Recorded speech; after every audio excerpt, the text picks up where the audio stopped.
The Ministry of Health has drawn its attention towards increasing the court fine for the charge of maintaining areas conducive for the breeding of the dengue mosquito to a sum of 25,000 rupees.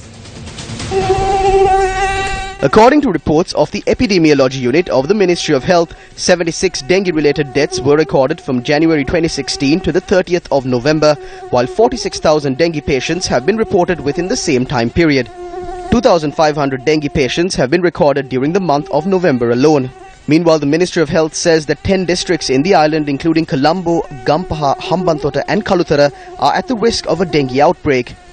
The latest inclusion to the 76 deaths caused by the dengue fever was the death of a young woman from Madahamulla village in Minuwangoda. The tragedy did not end with her passing, as her 2 children also remained hospitalized with a serious case of dengue. Around 50 other residents of the same village had been hospitalized over the past few days due to the dengue fever.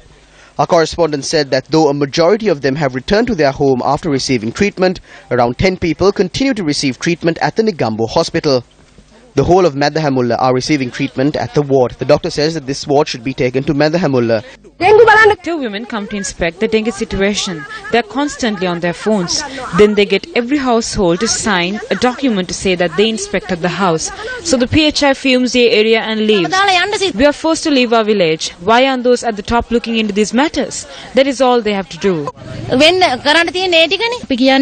They must find those who maintain such breeding grounds. Even though some are produced in court, they are only imposed a fine of 1,500 rupees.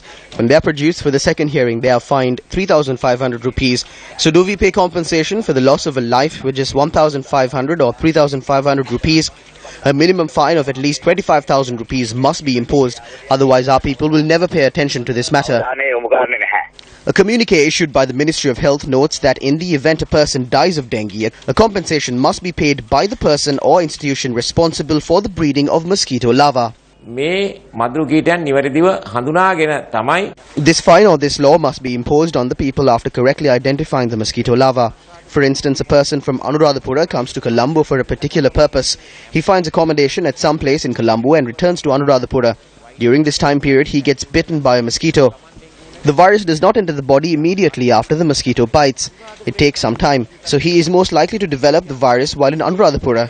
So no matter how much we inspect his household in Anuradhapura, it wouldn't matter because the virus entered his body while he was in Colombo. So we must be careful when imposing a fine on an area where mosquito larvae are found. Areas in several main cities in the country, including Colombo, which have become safe havens for the dengue mosquito, were recorded on the camera of our reporters.